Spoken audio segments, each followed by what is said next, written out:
Baik, bismillahirrahmanirrahim. Assalamualaikum warahmatullahi wabarakatuh. Welcome back to my channel.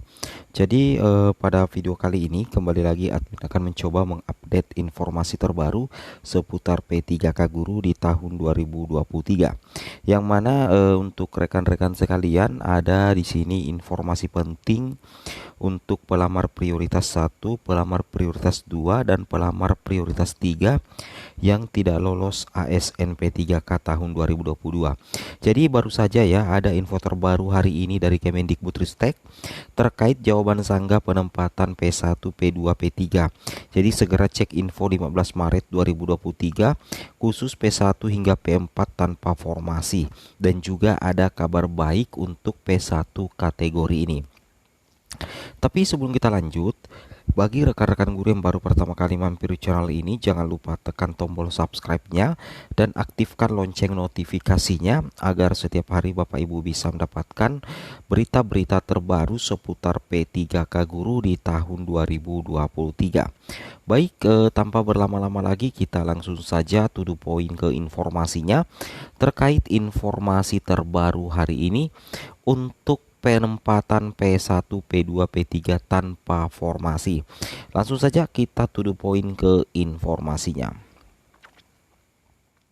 Jadi seperti ini, ketika kita melihat pengumuman Bapak Ibu, tentunya ada tiga hal yang kita perhatikan pada saat kita melihat pengumuman kelulusan P1 hingga P4.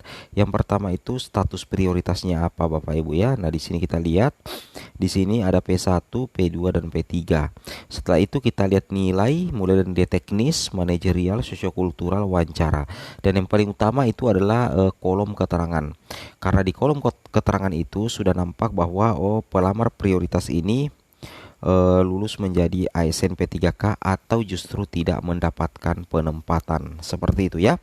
Jadi itu 3 poin yang kita perhatikan. Nah, di sini ketika Bapak Ibu istilahnya tidak lulus ya, dalam hal ini tidak mendapatkan penempatan, seperti biasa kemarin Kemendikbud dalam hal ini Panselnas juga itu memberikan kesempatan Bapak Ibu untuk melakukan proses sanggah. Dan proses sanggah ini sudah berakhir dan sudah masuk dalam Bapak Ibu ya, sudah masuk dalam proses untuk jawab sanggah.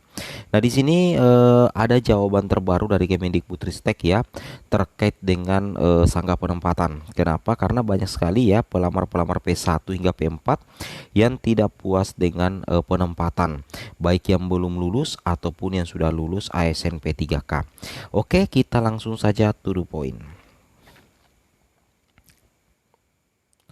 Nah, di sini Bapak Ibu perlu perhatikan ya di surat resmi dari BKN Panselnas terkait dengan penyesuaian jadwal seleksi penerimaan P3K Guru tahun 2022.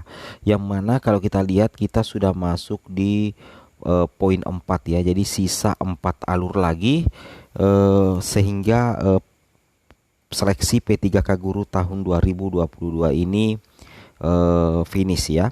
Yang mana untuk jawab sanggah sendiri itu sudah dimulai sebenarnya mulai tanggal 13 hingga tanggal 19 Maret 2023 Bapak Ibu ya. Itu ada proses jawab sanggah. Nah, di sini nantinya yang dijawab sanggahnya adalah pelamar P1 hingga P4 yang tidak lulus P3K tetapi keberatan dengan hasil seleksi. Jadi tidak ada masalah. Nantinya itu setelah masa sanggah tanggal 10 sampai 12 Maret nanti akan ada jawab sanggah mulai tanggal 13 sampai dengan 19 Maret 2023 pastinya. Kemudian nantinya itu akan ada pengumuman kelulusan pasca sanggah. Jadi nanti akan ada pengumuman kelulusan pasca sanggah. Itulah yang menjadi penentu kelulusan bagi P1, P2, P3 tanpa penempatan yang sempat melakukan sanggah. Apakah nantinya sanggah Bapak Ibu itu diterima dan memastikan Bapak Ibu itu lulus menjadi ASN tanggal 9 sampai 10 April 2023. Jadi untuk tanggal 9 sampai 10 April 2023 Bapak Ibu itu akan ada pengumuman kelulusan final P3K Guru di tahun 2023 ini ya, seperti itu. Nah, kemudian di sini kita bisa lihat ya secara seksama. Ini adalah contoh perubahan tampilan menu ya untuk pengumuman kelulusan ya. Jadi sini sebelum ada perubahan kan tampilan seperti ini ya, tampilan seperti ini. Setelah itu lama kelamaan terjadilah perubahan tampilan menu untuk pengumuman kelulusan. Jadi modelnya seperti ini Bapak Ibu ya.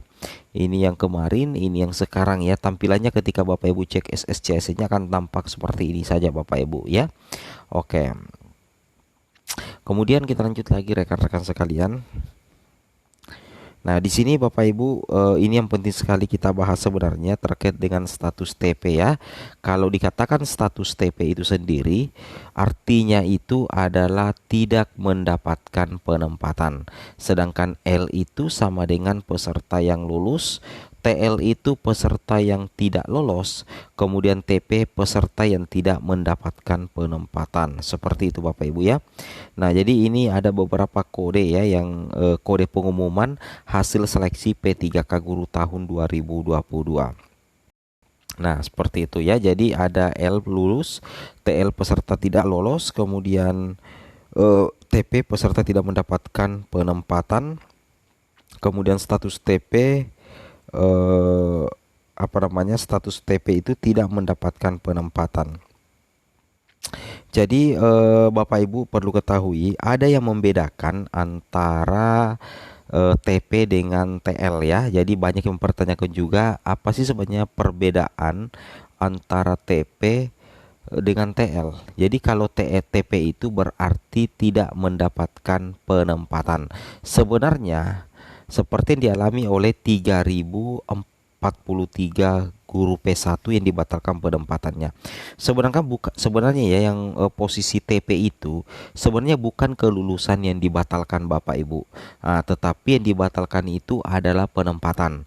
Karena setelah diverifikasi dan divalidasi ternyata ada kategori guru honorer yang lain yang ternyata lebih memenuhi syarat-syarat untuk diangkat ya menjadi ASN P3K. Jadi lebih istilahnya lebih utama sih sebenarnya. Tapi kabar baiknya bagi 3043 ini itu kembali akan menjadi prioritas utama Bapak Ibu ya di seleksi P3K di tahun ini. Dan bahkan yang 3043 P1 ini itu sudah dijamin tidak dites lagi Bapak Ibu ya. Tentunya tinggal menunggu penempatan apabila formasi diajukan oleh Pemda. Seperti itu ya. Itu yang harus Bapak Ibu pahami. Kemudian di sini Bapak Ibu bisa lihat untuk sumber nilai dari P3 itu sendiri itu sebenarnya termaktub dalam Permenpan RB ya, bahwasanya seleksi kompetensi bagi pelamar P2 dan pelamar P3 itu dilakukan dengan kesesuaian, yang pertama akademik, kemudian kedua kompetensi, kinerja, dan pemeriksaan latar belakang atau background check seperti itu. Kemudian kita lanjut lagi di sini rekan-rekan sekalian, bahwasanya untuk sanggahan ya menurut Ibu Nunuk Suryani itu hanya dua sebenarnya sanggahan. Sanggahan dari instansi, kemudian yang kedua adalah sanggahan dari pelamar seperti itu. Kemudian kita lanjut lagi rekan-rekan sekalian, bahwasanya ini ada informasi terbaru dari admin GTK Kemendikbud terkait penempatan ya. Di sini dikatakan assalamualaikum admin, apakah bisa ya? Apakah penempatan bisa disanggah?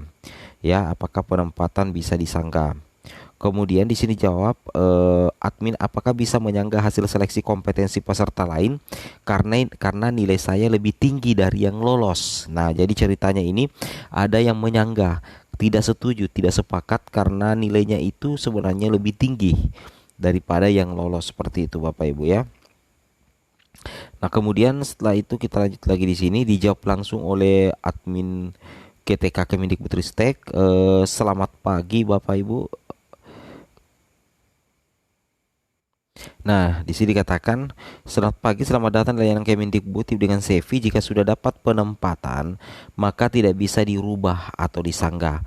Nah, jadi kalau misalkan Bapak Ibu ini sebenarnya sudah mendapatkan penempatan dimanapun tempat Bapak Ibu bertugas, itu harus diterima Bapak Ibu ya, itu harus diterima.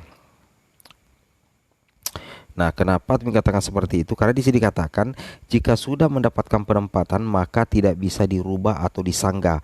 Yang bisa sanggah adalah yang tidak lulus seleksi P3K Guru 2022. Formasi tidak bisa dilakukan perubahan atau diganti. Lokasi penempatan sudah keputusan dari Panselnas, maka mohon ikuti arahan dari Panselnas, seperti itu. Nah, jadi seperti itu Bapak Ibu ya. Kemudian untuk sanggah hanya berlaku bagi peserta yang tidak lulus seleksi dan pembatalan penempatan P1, dan di akun ada tombol ajukan sanggah. Sanggahan hanya berlaku untuk personal atau pribadi, bukan untuk menyanggah orang lain. Serta sanggahan hanya menyanggah nilai bukan penempatan.